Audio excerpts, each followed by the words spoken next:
Welcome to Wider Media, the #1 YouTube channel. Today, the President of the Republic of Ghana, His Excellency President John Dramani Mahama, is giving a State of the Nation address at the Parliament House. Stay tuned as we give you a report on how it is going. For my government. The goal is to complete and operationalize this facility and women in uniform who sacrifice daily to uphold law and order and secure our nation's peace. We will invest in adequate equipment and suitable accommodation for our security personnel. As Commander-in-Chief of the Armed Forces, I want to emphasize our determination to strengthen our democracies.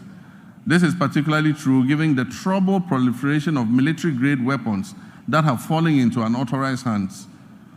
These weapons pose a significant threat to our national security and our constitutional democracy. They endanger the safety of all Ghanaians and potentially exacerbate existing conflicts such as chieftaincy disputes and in many cases fall into the hands of armed robbers. Since taking office, we have pursued a responsible approach to account for these unregistered weapons while maintaining stability within the security apparatus. I'm pleased to report that we've made substantial progress and are committed to ensuring that those responsible for this situation are brought to book. In our efforts to safeguard our citizens, Mr. Speaker, to safeguard our territory, to maintain our democracy, we remain vigilant against the threat of violent extremism and terrorism. Therefore, we are resolute in enhancing our defense mechanisms through diplomacy, counterintelligence, information sharing, infrastructure development, and the acquisition of appropriate technology. Achieving a stable and secure nation necessitates the motivation of our uniformed personnel. Currently, the Ghana Armed Forces faces a housing shortfall of over 17,000 units, and we recognize that the inadequate state of barrack accommodation needs to be addressed promptly. In addition to housing, we'll prioritize improvements to rations and fuel supplies for our security forces. Quality healthcare is another critical aspect of motivating our armed forces. As we work to expand and improve facilities at the 3rd Civil Military Hospital, complemented by the recently restored oxygen plant, we remain committed to finishing the delayed Afari Kumasi Military Hospital, which is still a top priority for my government. The goal is to complete and operationalize this facility before the end of this year. Mr. Speaker, like many other state institutions under the previous administration, the Ministry of Defense is burdened with approximately 3.7 billion cedis in debt, a figure that continues to grow as new and undisclosed debts are uncovered. However, the demands of our Army, Navy, and Air Force continue to rise, necessitating the need for modern platforms for effective operations. Despite these financial challenges, I am confident that the Ghana Armed Forces possesses the human resources necessary to revitalize the defense industry's holding corporation, which can support the government's efforts in this regard. DHOC, which was begun under the late President John Evans Atta-Mills of blessed memory during my tenure as chair of the Armed Forces Council, is essential for fueling Ghana's industrialization drive, which is aligned with our 24-hour economy initiative. Although DHOC has expanded, it's yet to be fully optimized to deliver the returns needed for the Ghana Armed Forces and our nation.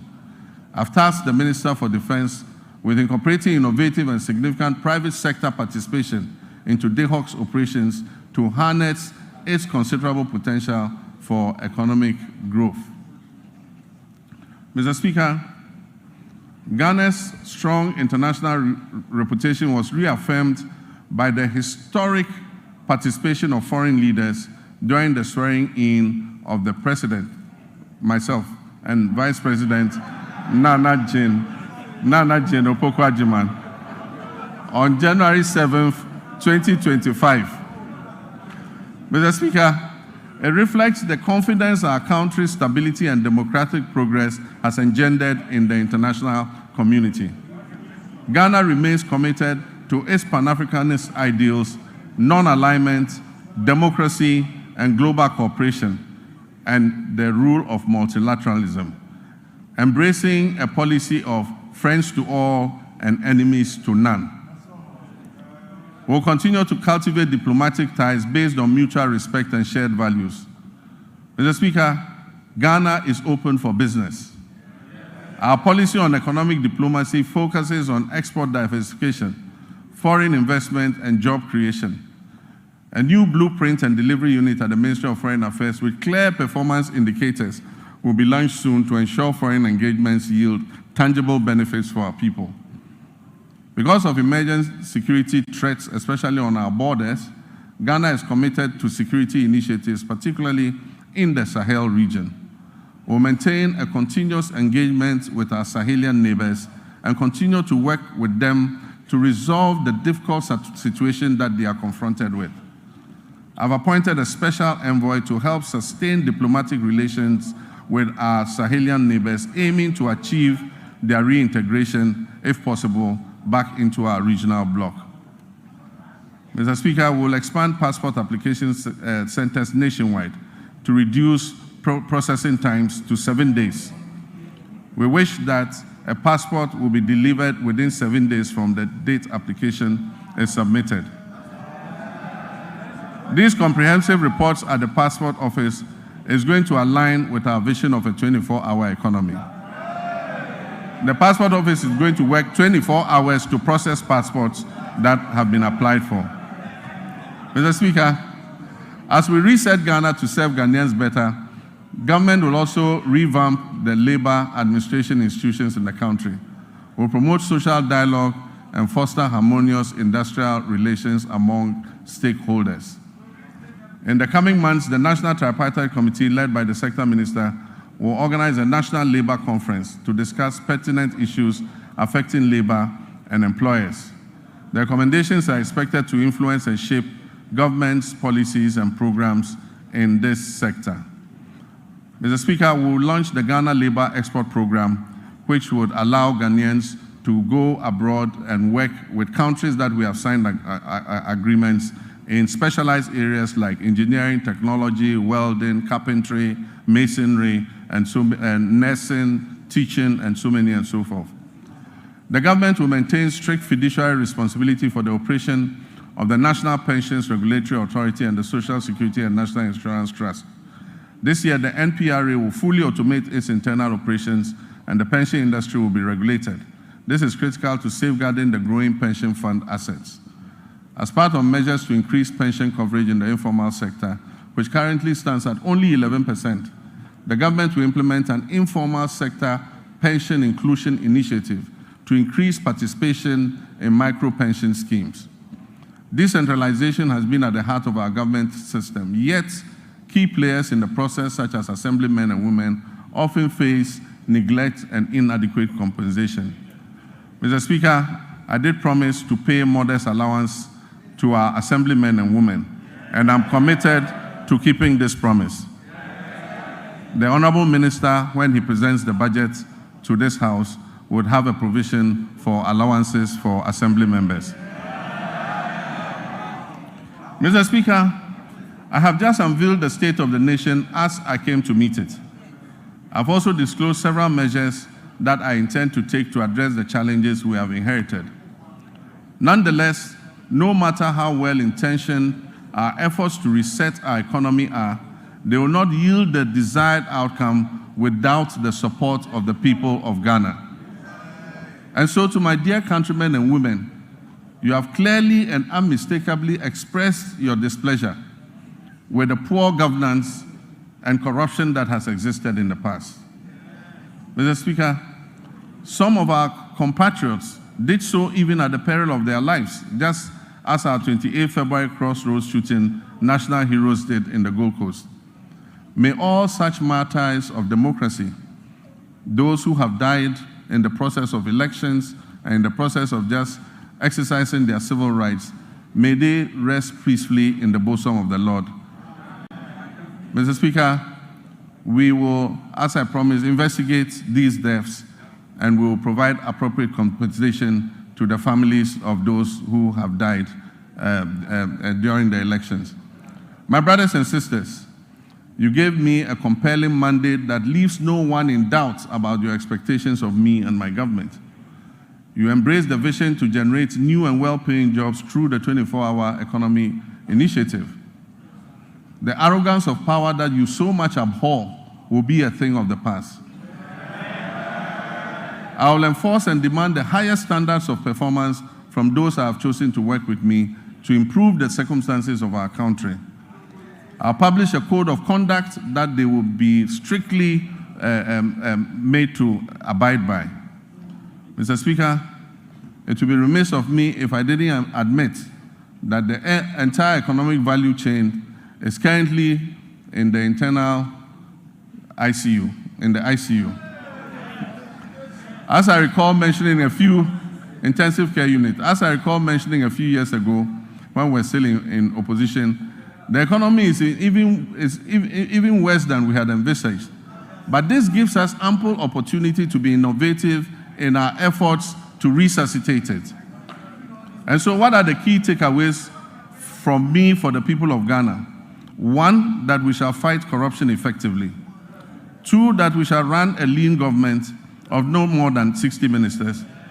3, that we shall realign the ministries, agencies, and departments to eliminate duplication. 4, that will introduce austerity, reduce wasteful expenditure and spending, and improving tax collection. 5, that we shall widen Ghana's tax nets, reform tax waivers, especially on investments, and return to our homegrown solutions. 6, that we will grow what we eat and reduce imports of food and goods that can easily be produced here in Ghana. Your voice and contributions will prove invaluable on this journey of national reset, and I encourage you to make your voices heard. I commit to the judicious use of your resources, eschewing waste and ostentation. We will always endeavor to make the most of the little we have, so that together we can guarantee a brighter future for our children and our children's children. Though the state of our nation now may appear bleak and the task of addressing it may seem daunting, nothing should stop us from achieving our goals once we set our minds to it. In one collective push, we can resolve to make this great nation bequeathed to us by our forebears and see it come to fruition. Mr. Speaker, Ghana's economic challenges are not insurmountable. They present the government and everyone else the opportunity to innovate, to reflect, review, and reset, which is the theme for the commemoration of our scaled-down 68th independence anniversary. Mr. Speaker, it is said that there is strength in unity. Ghana's greatest strength lies in its people, its young and energetic youth. If we stand united, we can be more resilient and build together the power of collective action to overcome economic and social challenges. Every Ghanaian, regardless of political affiliation, background, or status, has a responsibility to play a key role in nation building and work towards a complete reset of our country. Mr. Speaker, let me assure you that we are leaving no one behind as we reset to rebuild the Ghana we want. We will rebuild a Ghana that works for all of us and not just a few. We shall live the dreams of our forebears in our lifetime. And so, my countrymen and women, where despair once existed, let hope radiate. And where the sun appeared to set on our bright prospects as a nation, let a new dawn of enthusiasm and renewal supplant it. So that when I come and stand here next year to present a message of the state of our nation, it will be one brimming with excitement and happiness. Mr. Speaker, I thank you very much for this opportunity. I thank honorable members for your kind attention. May God bless our homeland, Ghana. Thank you.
forget, this is your #1 YouTube channel, Wider Media, and I am Ohima Wider. Thank you.